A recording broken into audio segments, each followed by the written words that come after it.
ඔන්න කඳු වලින් වට වුණු හරි අපූරු ලස්සන කැලෑවක් තිබුණා. මේ කැලෑවේ ජීවත් වුණු හැම සතෙක්ම හරිම සතුටින් තමයි ජීවත් වුනේ. එක දවසක් උදෙන්ම නැගිටපු හාහාමි මේම දෙයක් කල්පනා කරා. අද නම් හරිම කම්මැලි දවසක්.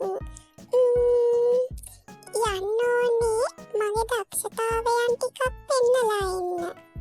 මේ කැලේ මන් තරම් දක්ෂ කවුරුත්ම නෑනේ. කවුරුද දැන් දක්ෂ? මමමයි හැමදා දක්ෂ.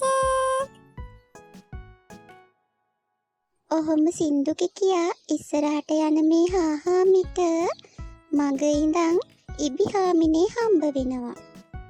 මේ ඉබිහාමි අපි දෙන්නා දුවන තරඟයක් තියමුද?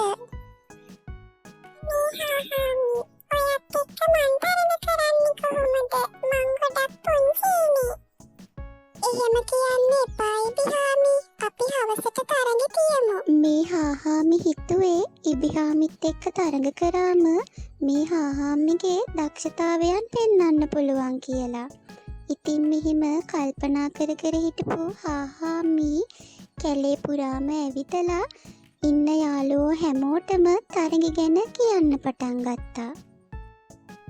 අනේ මං කොහොමද අර හාහාමිත් එක්ක තරඟ කරන්නේ? හරීම දුකෙන් කල්පනා කර කර හිටපු මේ ඉබිහාමි ගාවට නිල් කිරිල්ලි ඇවිත් මෙහෙම හැවා. මොකද ඉබිහාමි ඔයා දුකෙන් ඉන්නේ? හාහාමි මට තරඟට දුවන්න කතා කළා. ඉතින් මං කොහොමද හාහාමිත් එක්ක තරඟ කරන්නේ? ඔයා කොහොම හරි තරඟට ඉදිරිපත් වෙන්න ඉබිහාමි. ඔයාට දිනන්න පුළුවන් වෙයි. ඉතින් මේ හාහාමි හරිම සතුටෙන් හම්බ වෙන හැම යාළුවෙක්ටම තරඟ ගැන කියන්න පටන් ගත්තා. මේ වඳුරු හාමි මායි ඉබිහාමි තරඟට දුවනවා. ඔයාලා අනිවාර්යෙන්ම එන්න අපේ තරඟ බලන්න. මම එන්නම් හාහාමි.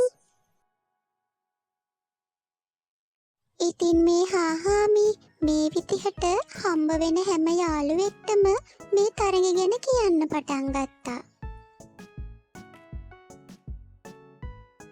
ඉතින් මේ හැමෝම එකට එකතු වෙලා මේ හාවගේ ඉබ්බගේ හරි අපූරු තරඟ ගැන කතා කර කර හිටියා.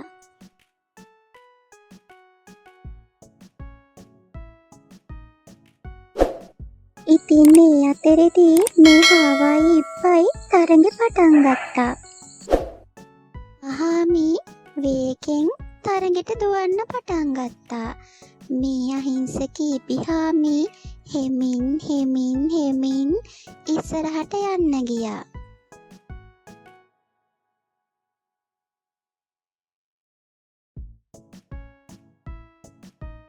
මේ ඉබිහාමි නම් තාම එන පාටක් පේන්නේ නැහැ.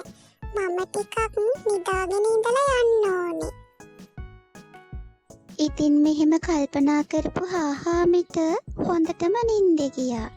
ඉබිහාමි හෙමින් ඇවිත් හාහාමිව පහු කරගෙන යන්න ගියා.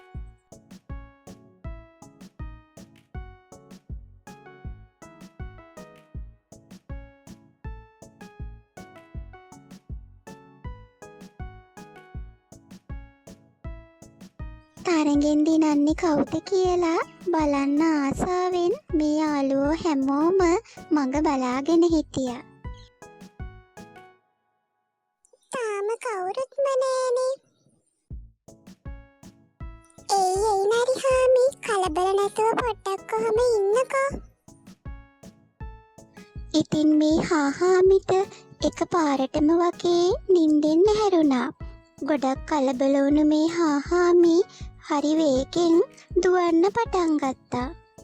ඉතින් මේ හරිම හෙමින් ආපු ඉබිහාමි දිනුම් කණුව ළඟට ලං වුණා. අපේ ඉබිහාමිනේ තමයි හරිම දක්ෂ. ඉබිහාමිනේ තමයි මේ තරඟේ ජයග්‍රහණය කළේ. අන්තිමට මේ හැමෝම එකතු වෙලා හාහාමි එනකම් මඟ බලාගෙන හිටියා. හාමිත් හරිම වේගෙන් දුවගෙන දිනුම් කණුව ළඟට ආවා.